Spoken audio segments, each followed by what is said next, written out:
비가 쏟아지는 어느 저녁 서울 강남 한복판에 우뚝 솟은 초고층 빌딩 앞이었어요. 흠뻑 젖은 채로 두 남자가 무릎을 꿇고 있었죠. 어머니, 제발 한 번만 용서해 주세요. 저희가 정말 잘못했어요. 큰아들 준수가 울먹이며 소리쳤어요. 어머니, 이제라도 집으로 돌아와 주세요. 앞으로는 정말 달라질게요. 둘째 아들 현우도 간절하게 빌었죠. 하지만 건물 로비에 서 있던 여자는 차가운 표정으로 그들을 내려다볼 뿐이었어요.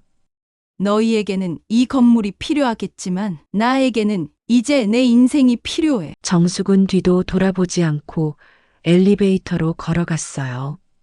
빗속에 남겨진 두 아들은 절망적으로 서로를 바라볼 뿐이었죠. 도대체 무슨 일이 있었기에 이런 상황이 벌어진 걸까요? 오늘 들려드릴 이야기는 광장동의 정숙 씨의 사연입니다. 본격적인 이야기를 시작하기 전에 무료로 할 수 있는 구독과 좋아요 부탁드립니다. 지금부터 오늘의 이야기를 들려드릴게요. 모두 준비되셨나요?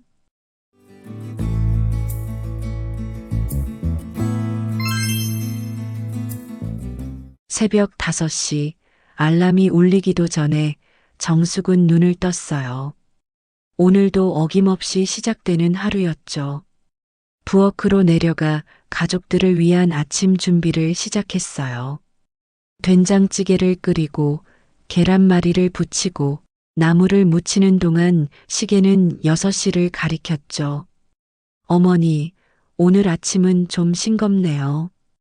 큰 며느리 수연이 숟가락을 내려놓으며 말했어요. 정숙은 아무 말 없이 간장을 가져다 놓았죠. 그리고 오늘 저녁에 우리 부서 사람들 10명 정도 집에 초대했어요. 음식 준비 부탁드려요. 수연은 당연하다는 듯이 말하고는 일어났어요. 정숙이 입을 열려는 순간 큰아들 준수가 끼어들었죠. 엄마, 수연이 승진했거든. 축하 자리니까 음식 좀 신경 써서 준비해줘. 10명이나 되는 사람들 음식을 오늘 당장? 정숙이 놀라서 물었지만 준수는 이미 넥타이를 매며 현관으로 향하고 있었어요. 엄마가 집에 계시잖아. 시간 많으시면서 뭘 그래. 그 말을 남기고 준수는 문을 닫고 나갔죠. 숙은 식탁에 홀로 남아 차가워진 된장찌개를 바라봤어요. 자신이 만든 음식을 제대로 먹어볼 시간조차 없었죠. 오전 내내 정숙은 장을 보러 다녔어요. 무거운 장바구니를 들고 시장을 돌아다니며 신선한 재료들을 골랐죠. 육전용 고기, 전 부칠 해산물, 잡채 재료, 각종 나물들까지. 집에 돌아온 시간은 이미 정오가 넘어 있었어요. 할머니, 배고파요. 초등학교 2학년인 손자 지호가 학원에서 돌아와 소리쳤어요. 정숙은 서둘러 김밥을 만들어 지호에게 건넸죠. 할머니는 안 드세요? 할머니는 괜찮아. 지호 먼저 먹어. 정숙은 미소를 지으며 지호의 머리를 쓰다듬었어요. 오후가 되자 둘째 며느리 민정이 찾아왔어요. 어머니, 제가 다음 주에 친정 부모님 모시고 제주도 가는데요. 김치랑 밑반찬 좀 넉넉히 담아주세요. 다음 주? 그럼 이번 주말에 김장을 해야겠네. 네, 부탁드려요.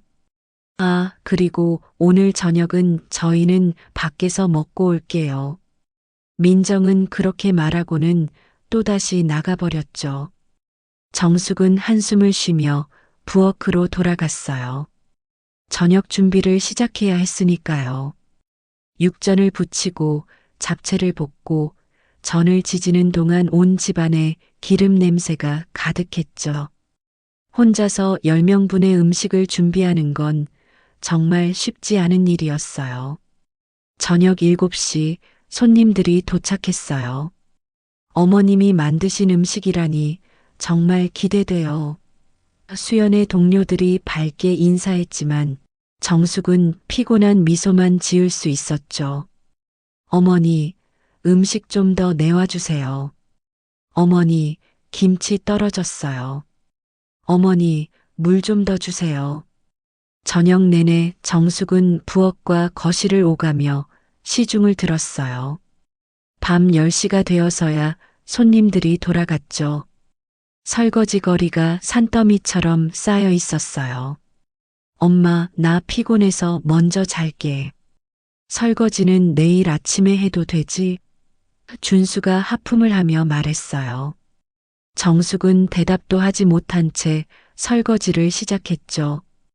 부엌에서 혼자 그릇을 닦으며 정숙은 생각했어요.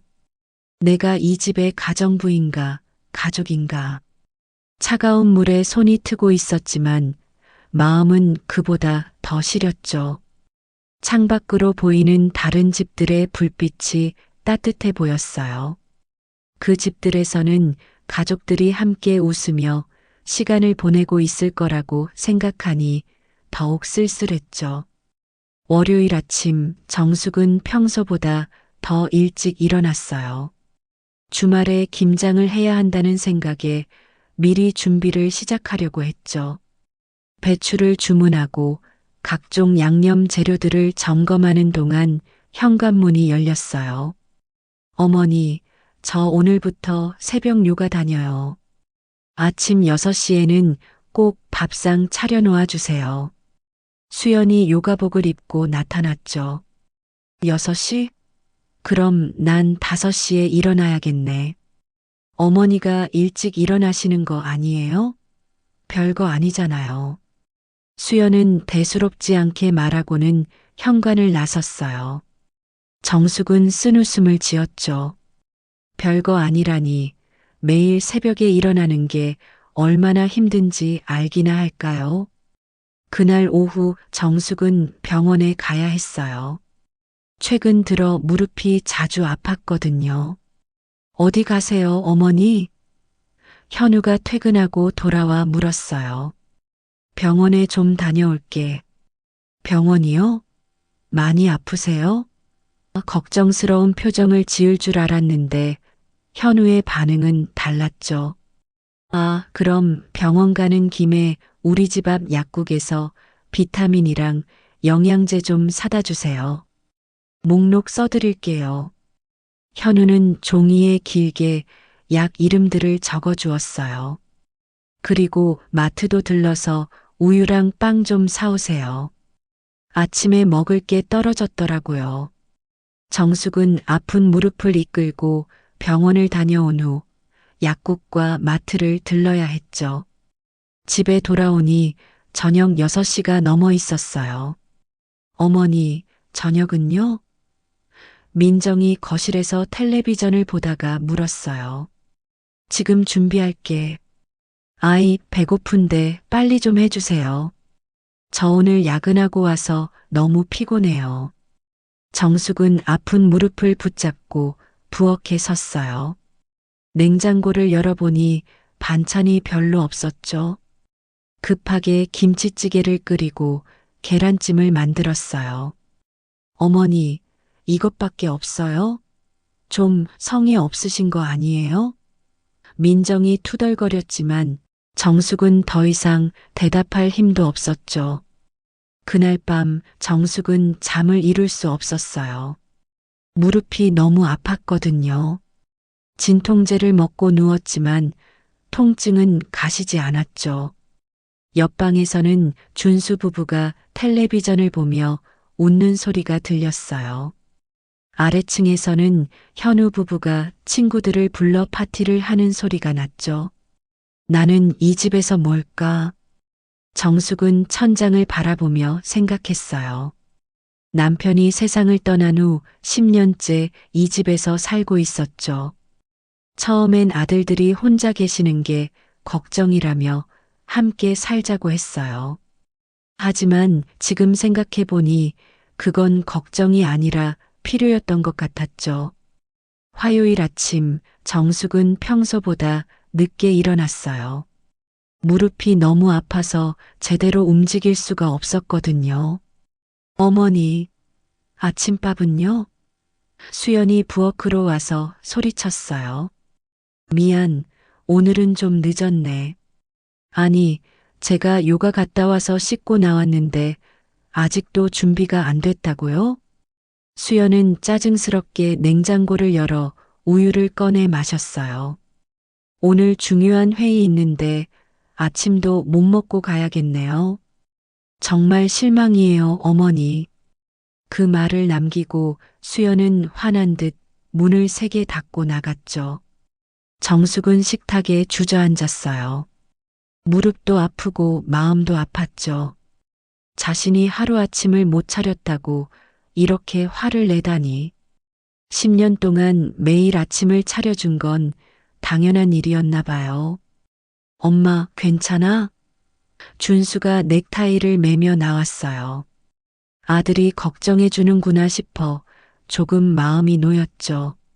무릎이 좀 아파서. 아, 그럼 파스라도 붙이고 쉬어. 근데 오늘 저녁은 꼭 제대로 준비해줘.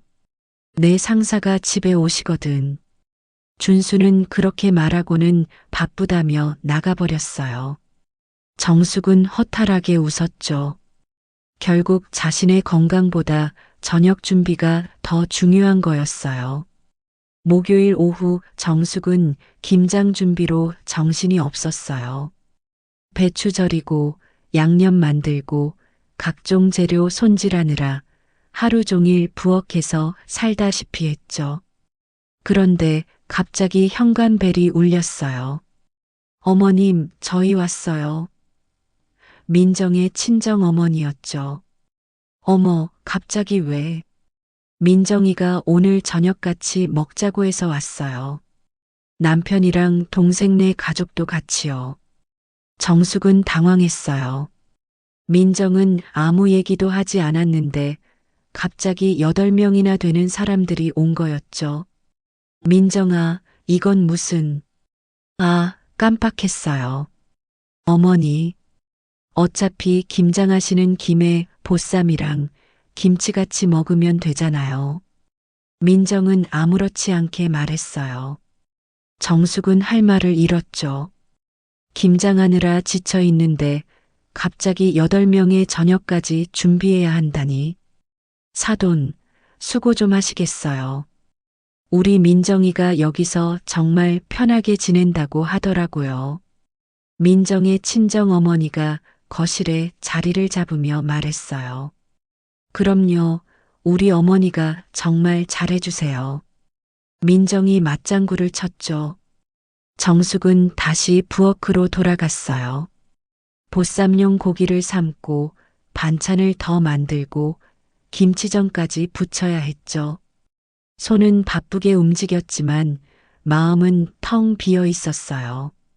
내가 이 집의 요리사인가? 어머님, 음식 정말 맛있어요. 역시 사돈 솜씨가 최고예요. 칭찬 소리가 들렸지만 정숙은 전혀 기쁘지 않았어요. 아무도 부엌으로 와서 도와주지 않았으니까요. 혼자서 8명의 식사를 준비하고 상을 차리고 뒤처리까지 해야 했죠. 밤 11시가 되어서야 손님들이 돌아갔어요. 설거지를 하며 정숙은 눈물이 났죠. 너무 억울했어요. 자신의 인생이 이렇게 흘러가는 게 맞는 건지 의문이 들었죠. 어머니, 내일 김장 마저 하실 거죠?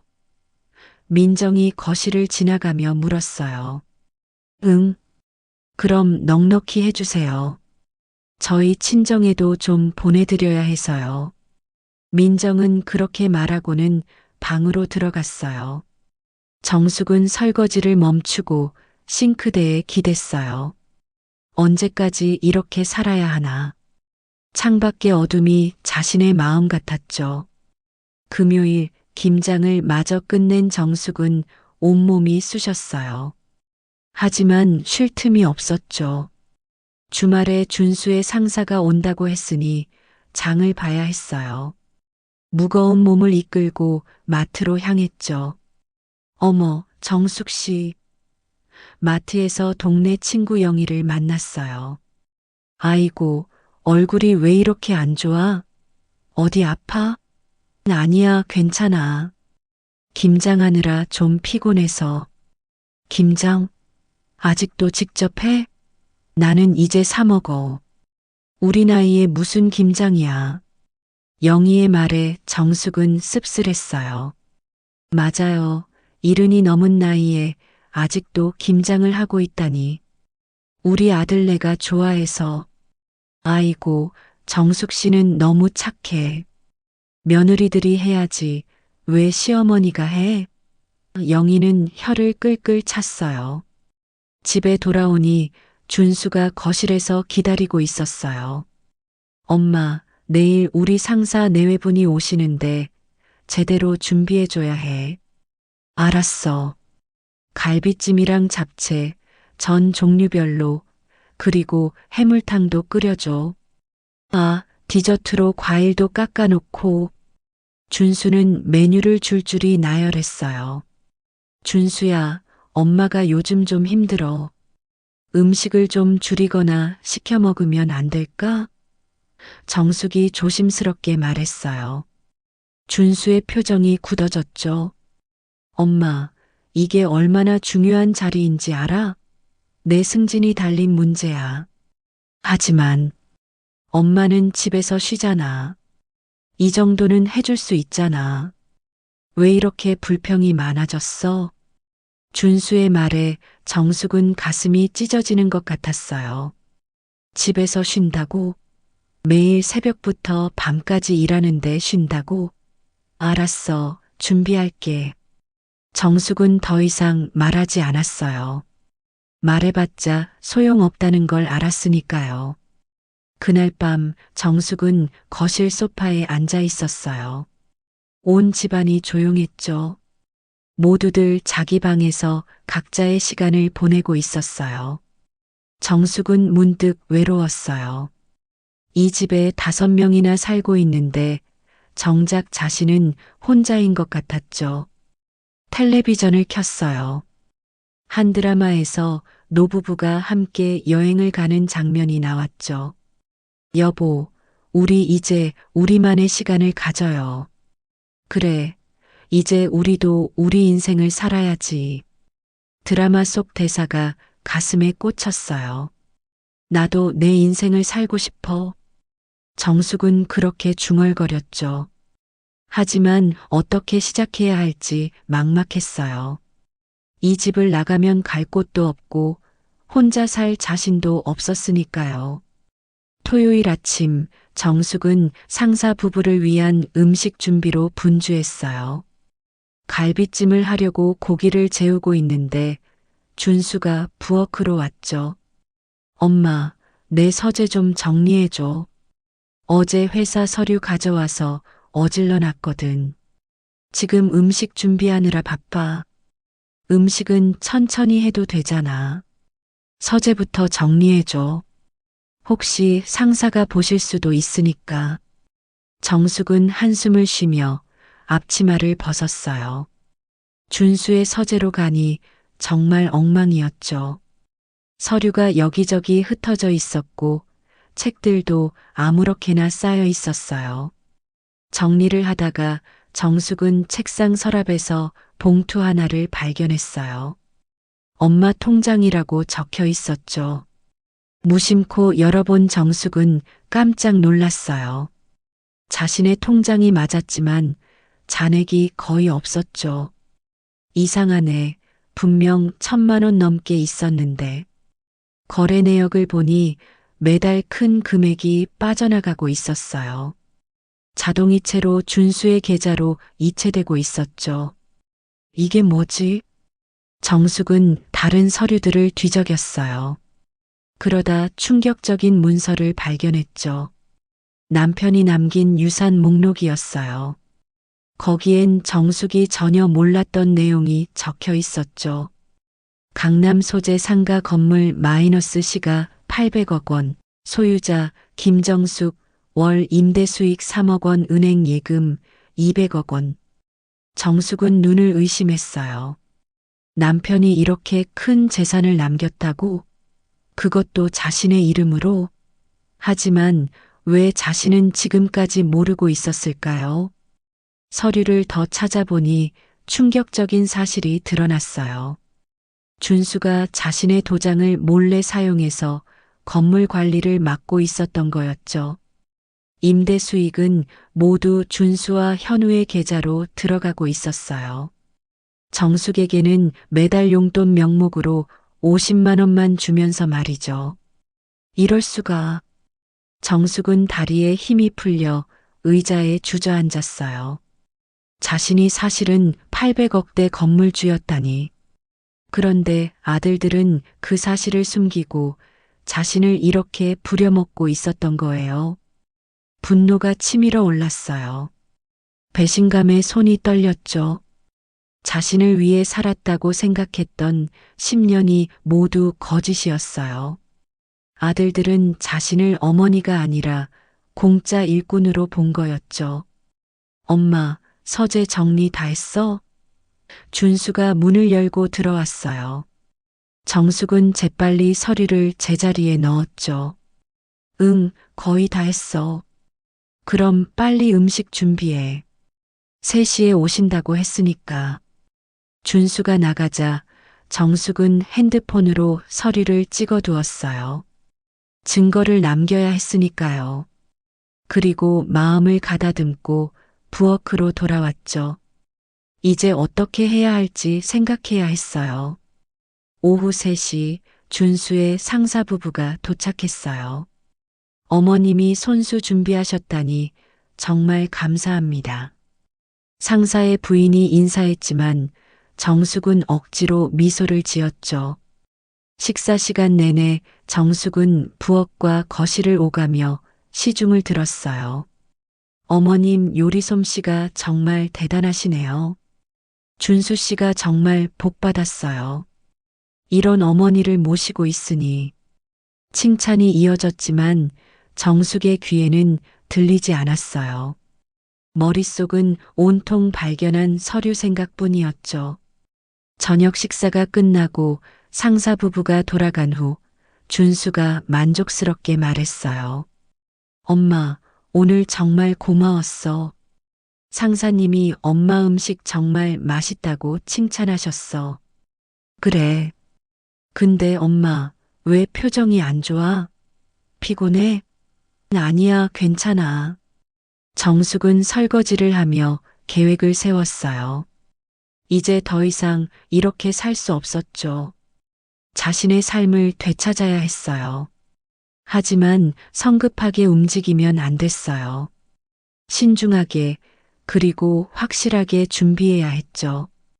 그날 밤 정숙은 잠을 이룰 수 없었어요. 배신감과 분노, 그리고 앞으로 어떻게 해야 할지에 대한 고민으로 뜬 눈으로 밤을 지새웠죠. 창밖으로 새벽빛이 들어올 때까지 정숙은 계획을 세웠어요. 먼저 변호사를 만나야겠다고 생각했죠.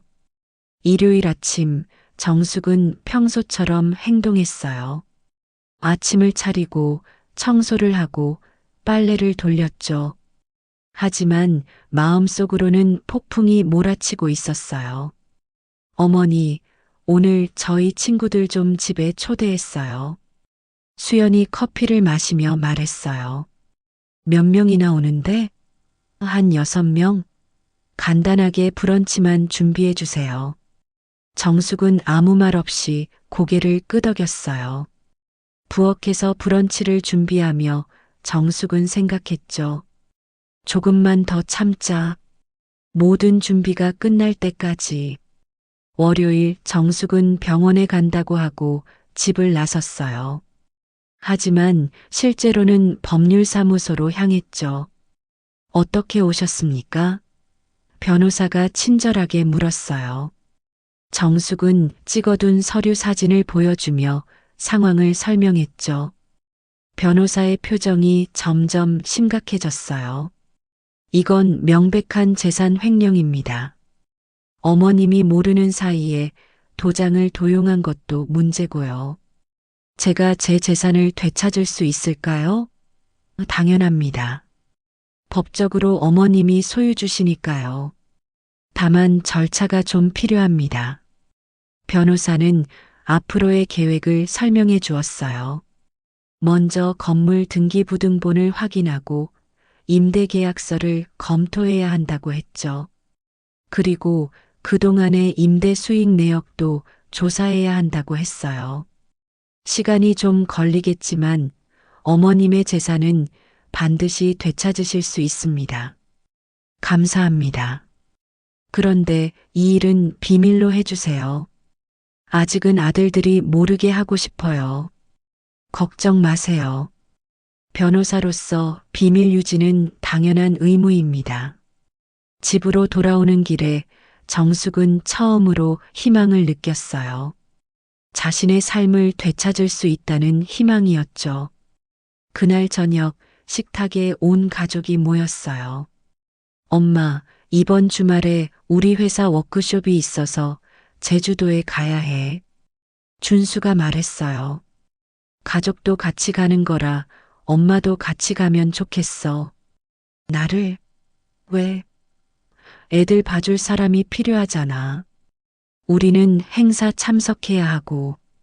정숙은 속으로 코웃음을 쳤어요. 결국 애 봐주는 사람이 필요해서구나. 난 안 갈래. 피곤해. 엄마, 왜 그래? 제주도 여행도 되고 좋잖아. 여행? 애 보느라 정신없을 텐데 무슨 여행이야. 준수의 표정이 굳어졌어요. 엄마, 요즘 왜 이렇게 삐딱해? 우리가 뭘 그렇게 잘못했어? 삐딱한 게 아니라 솔직한 거야. 난 정말 피곤해. 분위기가 싸해졌지만 정숙은 개의치 않았어요. 화요일 정숙은 다시 변호사를 만났어요. 등기부등본 확인했습니다. 확실히 어머님 명의로 되어 있네요. 그럼 이제 어떻게 해야 하죠? 건물관리사무소에 연락해서 어머님이 직접 관리를 맡겠다고 통보해야 합니다. 아들들한테 바로 들통나지 않을까요? 단계적으로 진행하시죠. 먼저 관리 내역부터 파악하시고. 정숙은 고개를 끄덕였어요. 이제 실행에 옮길 때가 왔죠. 수요일 오전 정숙은 건물관리사무소를 찾아갔어요. 안녕하세요, 김정숙입니다. 제 건물 관리 상황을 확인하러 왔어요. 관리소장이 깜짝 놀랐어요. 아, 건물주님이 직접 오시다니. 준수 사장님이 어머님은 편찮으셔서 못 오신다고 하셨는데. 정숙은 씁쓸하게 웃었어요. 아들이 자신을 아픈 사람으로 만들어놨구나. 이제부터는 제가 직접 관리하려고 합니다. 네. 하지만 준수 사장님이 제 건물입니다. 제가 결정할 문제예요. 관리소장은 당황했지만 정숙의 단호한 태도에 고개를 숙였어요. 알겠습니다. 그동안의 모든 서류 준비해 드리겠습니다. 서류를 검토하니 더욱 충격적인 사실들이 드러났어요. 월 3억이 넘는 임대료가 들어오고 있었는데 정숙은 단 한 푼도 받지 못했던 거예요. 그 돈은 모두 준수와 현우가 나눠 가지고 있었죠. 10년이면 360억이 넘는 돈을. 정숙은 현기증이 났어요. 자신이 부엌에서 기름 냄새 맡으며 고생할 때 아들들은 자신의 돈으로 호화롭게 살았던 거예요. 목요일 정숙은 마침내 결심을 굳혔어요. 더 이상 이 집에 있을 이유가 없었죠. 변호사와 상의해서 새로운 거처도 알아봤어요. 건물 최상층에 있는 펜트하우스가 비어 있다는 소식을 들었죠. 내일 이사 가겠습니다. 변호사에게 전화를 걸어 말했어요. 준비는 다 되셨습니까? 네, 이제 제 인생을 살아야죠. 그날 저녁 정숙은 마지막으로 가족들을 위한 저녁을 준비했어요. 된장찌개, 불고기, 각종 나물들. 정성껏 만들었지만 마음은 이미 떠나 있었죠. 엄마, 오늘 음식 정말 맛있네. 현우가 밝게 말했어요. 그러게, 엄마가 마음 먹고 만드니까 역시 다르네.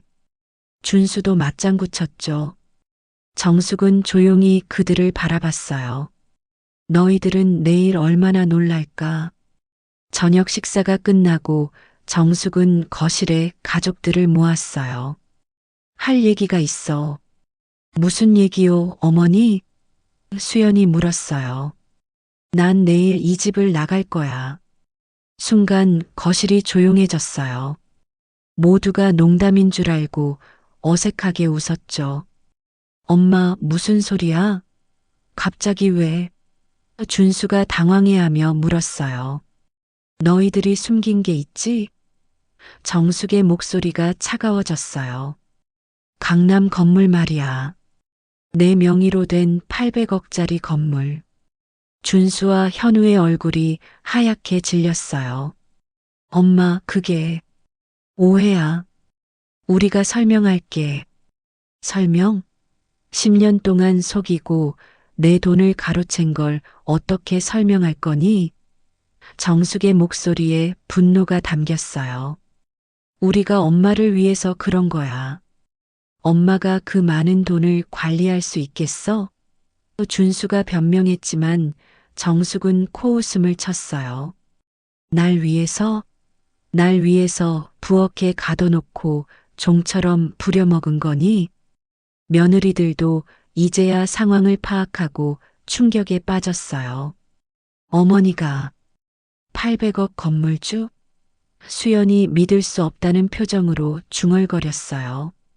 금요일 아침 정숙은 일찍 일어나 짐을 쌌어요. 많지 않았죠. 10년 동안 이 집에 살았지만 정작 자신의 것이라곤 옷 몇 벌과 소중한 추억이 담긴 물건 몇 개뿐이었어요. 엄마, 제발 다시 생각해봐. 준수가 방문 앞에서 애원했어요. 우리가 잘못했어. 인정해. 하지만 가족이잖아. 가족? 가족이 이럴 수 있니? 정숙은 차갑게 대답했어요. 어머니, 저희가 정말 몰랐어요. 이런 일인 줄 알았으면. 수연이 울먹이며 말했지만 정숙은 듣고 싶지 않았어요. 당신들도 공범이야. 날 하인 취급하면서 편하게 살았잖아. 현우도 무릎을 꿇었어요.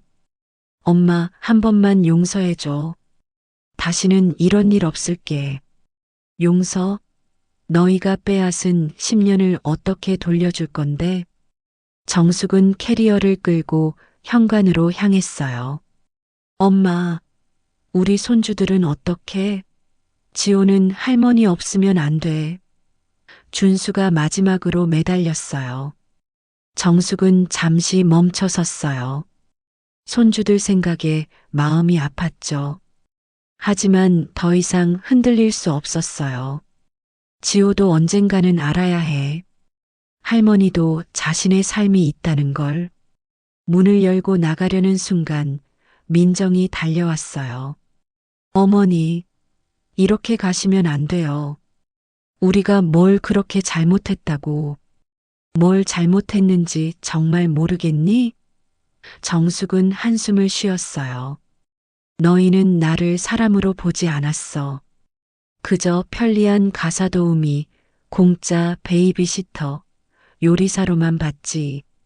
그건 오해예요, 어머니. 우리는 어머니를 존경했어요. 존경?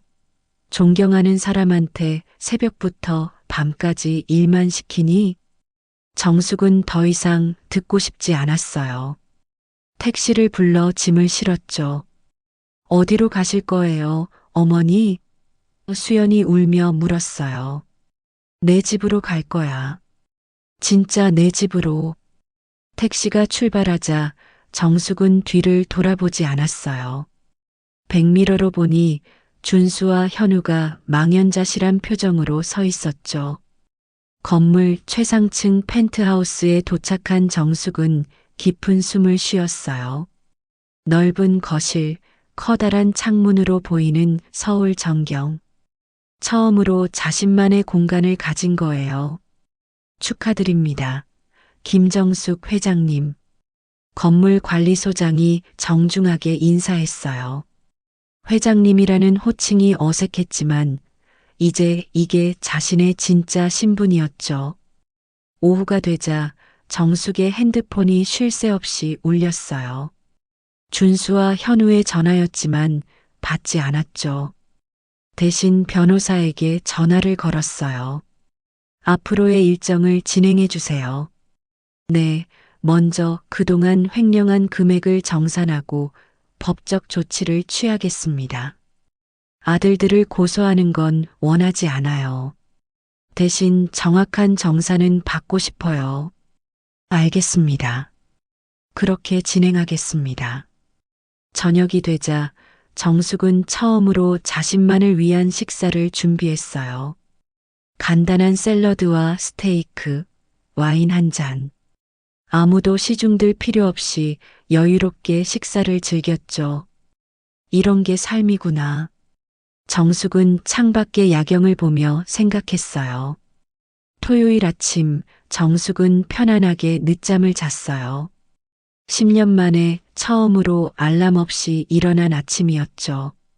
커피를 마시며 신문을 읽는데 초인종이 울렸어요. 누구세요? 어머니, 저예요. 준수예요. 제발 문 좀 열어주세요. 모니터에 준수와 현우가 초췌한 모습으로 서 있었어요. 정숙은 잠시 고민하다가 문을 열었어요. 와서 커피나 한잔 하고 가. 엄마. 준수가 울먹이며 다가오려 했지만 정숙은 손을 들어 막았어요. 먼저 들어. 변호사를 통해 모든 걸 정리했어. 그동안 너희가 가져간 돈은 정산받을 거야. 엄마, 우리가 그 돈으로 사업도 하고 투자도 했는데. 그건 너희 문제야. 내 돈으로 한 거니까 당연히 돌려줘야지. 현우가 무릎을 꿇었어요. 엄마, 우리가 정말 잘못했어요.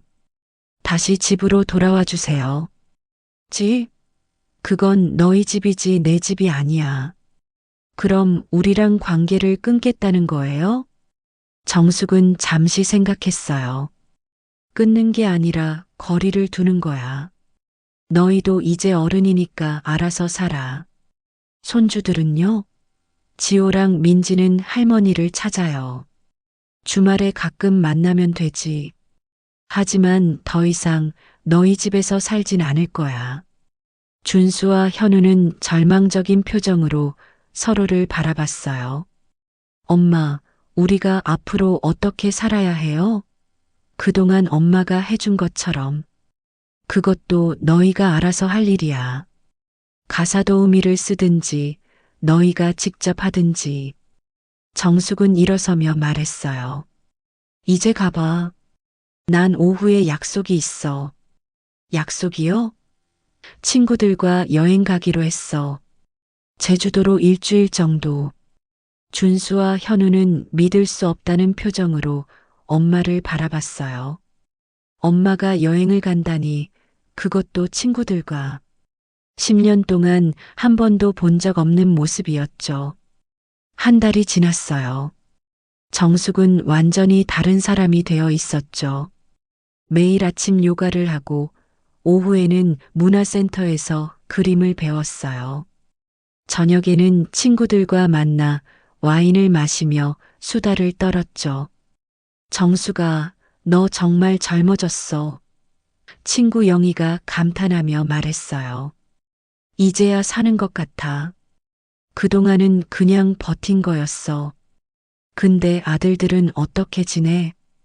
글쎄, 가끔 연락은 와. 힘들다고 하소연하더라. 정숙은 씁쓸하게 웃었어요.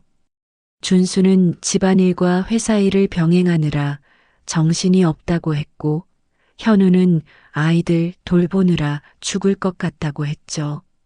며느리들도 시어머니 없는 생활이 얼마나 힘든지 이제야 알게 됐다고 했어요.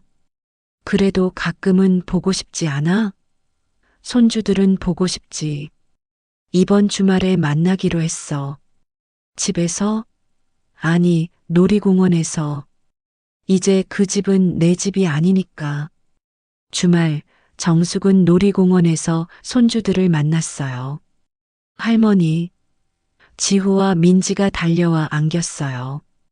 우리 강아지들 많이 컸네. 정숙은 손주들을 꼭 안아주었어요. 할머니, 언제 집에 와요? 엄마가 만든 음식 맛없어요. 지호가 투정을 부렸어요. 할머니는 이제 할머니 집에서 살아. 하지만 자주 만날 수 있어. 왜요? 우리랑 같이 살면 안 돼요? 할머니도 할머니 인생이 있단다. 지호도 크면 알게 될 거야. 준수와 수연이 멀리서 지켜보고 있었어요. 정숙과 눈이 마주쳤지만 다가오지는 못했죠. 정숙은 가볍게 고개를 끄덕이고는 다시 아이들에게 시선을 돌렸어요. 할머니, 우리 회전목마 타요. 그래, 가자. 정숙은 손주들의 손을 잡고 놀이기구로 향했어요. 처음으로 할머니가 아닌 김정숙으로서 손주들과 시간을 보내는 거였죠. 저녁이 되어 헤어질 시간이 왔어요. 할머니, 다음에 또 만나요. 그럼 다음 주에 또 보자. 손주들을 보내고 정숙은 집으로 돌아왔어요. 펜트하우스의 넓은 거실에 앉아 정숙은 생각했어요. 가족과 완전히 단절한 건 아니지만 이제 주도권은 자신에게 있었죠. 만나고 싶을 때 만나고 쉬고 싶을 때 쉴 수 있었어요. 핸드폰이 울렸어요. 준수였죠. 엄마, 오늘 애들 봐줘서 고마워. 괜찮아. 나도 애들 보고 싶었으니까. 엄마, 우리 다시 시작할 수 없을까? 준수야, 우리는 이미 다시 시작한 거야. 다만 예전과는 다른 방식으로. 전화를 끊고 정숙은 와인을 따랐어요. 창밖으로 보이는 서울의 야경이 아름다웠죠. 불빛 하나하나가 누군가의 삶을 담고 있을 거예요. 그리고 그 중 하나는 이제 진정한 자신의 삶을 찾은 김정숙의 불빛이었죠. 다음 날 정숙은 건물 회의실에서 임차인들을 만났어요. 안녕하세요. 건물주 김정숙입니다. 정숙이 당당하게 인사했어요. 앞으로 건물 관리에 더 신경 쓰겠습니다. 불편한 점 있으면 언제든 말씀해 주세요. 회의가 끝나고 관리소장이 다가왔어요. 회장님, 정말 달라지셨어요. 처음 오셨을 때와는 완전히 다른 분 같아요. 그때는 제가 누군지도 몰랐으니까요. 이제야 진짜 저를 찾은 것 같아요. 오후에는 부동산 투자 세미나에 참석했어요. 정숙은 이제 자신의 재산을 직접 관리하고 늘려나가고 싶었죠. 김정숙 회장님 오셨군요. 세미나 주최자가 반갑게 맞아주었어요. 정숙은 자리에 앉아 열심히 필기했어요. 70이 넘은 나이에 새로운 공부를 시작한다는 게 쉽지 않았지만 즐거웠죠. 자신을 위한 공부는 처음이었으니까요. 저녁, 정숙은 문화센터 그림 수업 친구들과 저녁을 먹었어요. 정숙 씨, 다음 달에 우리 전시회 해요. 같이 출품하실래요? 내가 그린 그림을 전시한다고? 그럼요. 정숙 씨 그림 정말 좋아요. 특히 저번에 그린 부엌 풍경화. 정숙은 웃었어요. 10년 동안 갇혀있던 부엌을 그렸는데 이제는 그것도 하나의 추억이 되었죠. 좋아요. 한번 도전해 볼게요. 집으로 돌아오는 길 정숙은 행복했어요. 매일이 새로운 도전이었고 매일이 성장이었죠. 70이 넘어서 시작한 새로운 삶이지만 전혀 늦지 않았다는 걸 알았어요. 6개월이 지났어요. 정숙의 삶은 완전히 자리를 잡았죠. 건물 운영도 안정되었고 취미 생활도 충실했어요. 무엇보다 자신을 위한 시간을 가질 수 있다는 게 가장 큰 행복이었죠. 어느 날 준수에게서 전화가 왔어요. 엄마, 아버지 기일이에요. 같이 성묘 가실래요? 정숙은 잠시 생각했어요. 남편의 기일. 그동안 잊고 있었던 건 아니지만 올해는 특별한 의미가 있었죠. 그래, 같이 가자. 정말요? 엄마가 와주신다니 다행이에요. 준수의 목소리에 안도감이 묻어났어요. 성묘 가는 날, 온 가족이 오랜만에 한자리에 모였어요. 서먹한 분위기였지만 그래도 가족은 가족이었죠. 아버지, 저희 왔어요. 준수가 묘 앞에서 절을 했어요. 정숙도 남편의 묘 앞에 섰어요. 여보, 당신이 나한테 남긴 선물 잘 받았어. 덕분에 이제야 내 삶을 살고 있어. 마음속으로 남편에게 감사했어요. 비록 살아생전에는 몰랐지만 남편은 자신을 위해 큰 유산을 남겼으니까요. 엄마, 우리 밥 먹으러 갈까요? 현우가 조심스럽게 물었어요. 그래, 가자. 정숙은 미소를 지었어요. 식당에서 온 가족이 둘러앉았어요. 예전과는 다른 분위기였죠. 정숙이 중심에 앉았고 모두가 정숙의 눈치를 봤어요. 어머니, 그동안 정말 죄송했어요. 수연이 먼저 사과했어요. 저희가 어머니를 너무 당연하게 생각했어요. 이제야 어머니가 얼마나 힘드셨는지 알 것 같아요. 민정도 고개를 숙였어요. 저도 죄송해요, 어머니. 제가 너무 이기적이었어요. 정숙은 며느리들을 바라봤어요.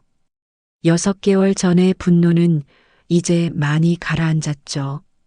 이제 와서 사과해도 과거가 바뀌는 건 아니야.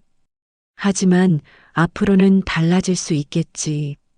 엄마, 우리 다시 함께 살 순 없을까? 준수가 간절하게 물었어요.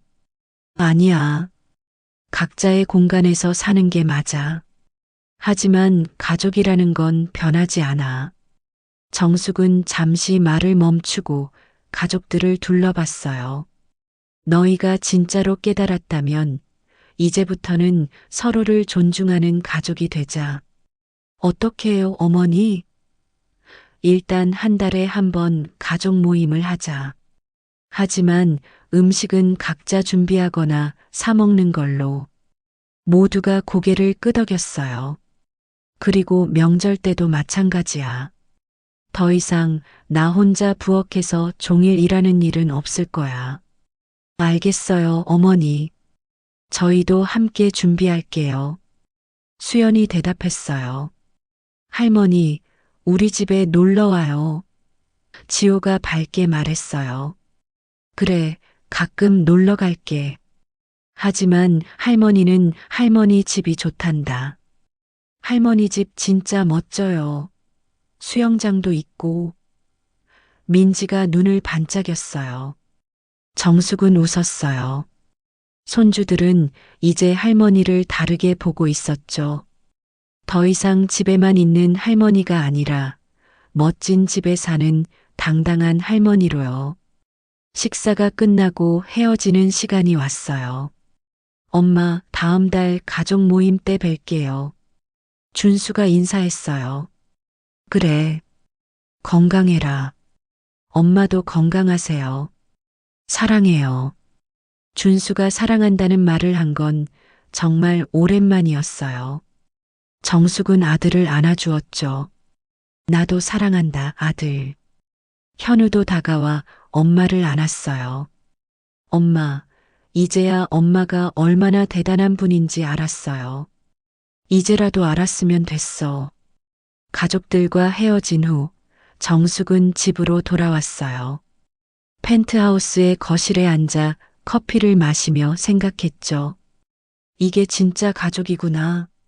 서로를 존중하고 각자의 삶을 인정하면서도 끈은 놓지 않는 것.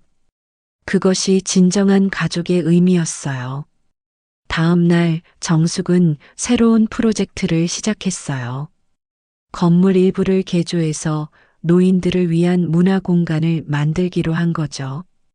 회장님, 정말 좋은 생각이세요. 관리소장이 감탄했어요. 나처럼 집에만 갇혀 지내는 노인들이 많을 거야. 그런 분들에게 새로운 기회를 주고 싶어? 정숙은 설계도를 보며 설명했어요. 요리 교실, 그림 교실, 컴퓨터 교실. 다양한 프로그램을 운영할 거야. 한 달 후 가족 모임이 있었어요. 이번에는 준순의 집이 아니라 레스토랑에서 만났죠. 어머니, 요즘 어떻게 지내세요? 민정이 밝게 물었어요. 바쁘게 지내. 문화센터 프로젝트 준비하느라. 문화센터요? 노인들을 위한 공간을 만들려고 해. 너희도 나이 들면 필요할 거야. 준수가 감탄했어요. 엄마, 정말 멋져요. 사업가가 되셨네요. 70 넘어서 시작하는 사업가라니 늦은 감이 있지. 전혀 늦지 않았어요. 엄마가 제일 멋져요. 수연이 말했어요. 어머니, 제가 마케팅 쪽으로 도움드릴 수 있을 것 같아요. 제가 그쪽 일을 하잖아요. 정말 고마워. 정숙은 진심으로 기뻤어요. 며느리가 자신의 일을 도와주겠다고 나서다니. 저도 도울게요, 엄마. 법률적인 부분은 제가 검토해 드릴게요. 현우도 거들었어요. 정숙은 가족들을 바라보며 미소 지었어요. 이제야 진짜 가족이 된 것 같았죠. 3개월 후 문화센터가 오픈했어요. 정숙의 집이라는 이름을 붙였죠. 오픈식에는 많은 노인들이 찾아왔어요. 김정숙 회장님, 정말 감사합니다. 이런 공간이 너무 필요했어요. 한 할머니가 정숙의 손을 잡고 말했어요. 저도 집에만 있으면서 우울했는데 이제 나올 곳이 생겼어요. 정숙은 그 할머니를 보며 과거의 자신을 떠올렸어요. 집에 갇혀 하루하루를 버티던 자신을. 여기서 새로운 삶을 시작하세요. 나이는 숫자일 뿐이에요. 오픈식에는 가족들도 모두 참석했어요. 엄마, 정말 자랑스러워요. 준수가 진심을 담아 말했어요. 할머니 최고. 지호와 민지가 꽃다발을 들고 달려왔어요. 정숙은 가족들과 함께 사진을 찍었어요. 이제는 진짜 가족 사진이었죠. 서로를 존중하고 사랑하는 가족의 모습이었어요. 저녁 정숙은 펜트하우스에서 혼자 와인을 마셨어요. 창밖의 야경을 보며 지난 1년을 돌아봤죠. 고통스러웠던 탈출, 힘들었던 독립, 그리고 새로운 시작. 핸드폰이 울렸어요. 준수가 보낸 메시지였죠. 엄마, 오늘 정말 멋졌어요. 이제야 엄마가 얼마나 강한 분인지 알았어요. 사랑해요. 정숙은 미소를 지었어요. 답장을 보냈죠. 나도 사랑한다. 이제 우리 모두 각자의 삶을 멋지게 살자. 창밖으로 별이 빛나고 있었어요. 정숙의 새로운 인생도 그 별처럼 빛나고 있었죠. 70이 넘어 시작한 진짜 삶. 이제 정숙은 누구의 엄마나 할머니가 아닌 김정숙으로 살아가고 있었어요. 1년 후 정숙은 자서전을 쓰기 시작했어요. 제목은 70세, 나를 찾다였죠. 많은 노인들, 특히 며느리나 할머니로만 살아온 여성들에게 용기를 주고 싶었어요. 회장님, 책이 나오면 베스트셀러가 될 것 같아요. 출판사 편집자가 말했어요. 베스트셀러는 바라지도 않아요. 그저 누군가에게 작은 위로가 되면 좋겠어요. 책상 위에는 가족 사진이 놓여 있었어요. 최근에 찍은 사진이었죠. 모두가 진심으로 웃고 있는 사진. 정숙은 그 사진을 보며 생각했어요. 가족을 잃지 않으면서도 나를 찾을 수 있었어. 이게 진짜 행복이야. 밖에서 초인종이 울렸어요. 할머니, 놀러 왔어요. 손주들의 목소리였죠. 정숙은 밝게 웃으며 문을 열러 갔어요. 이제 정숙의 삶은 의무가 아닌 선택으로 이루어져 있었어요. 만나고 싶을 때 만나고, 쉬고 싶을 때 쉬고, 하고 싶은 일을 하는 살. 그것이 진정한 자유였고, 진정한 행복이었죠. 정숙은 손주들을 안으며 생각했어요. 늦었다고 생각할 때가 가장 빠른 때야. 누구든 자신의 삶을 살 권리가 있어. 그렇게 김정숙의 새로운 인생은 계속되었어요.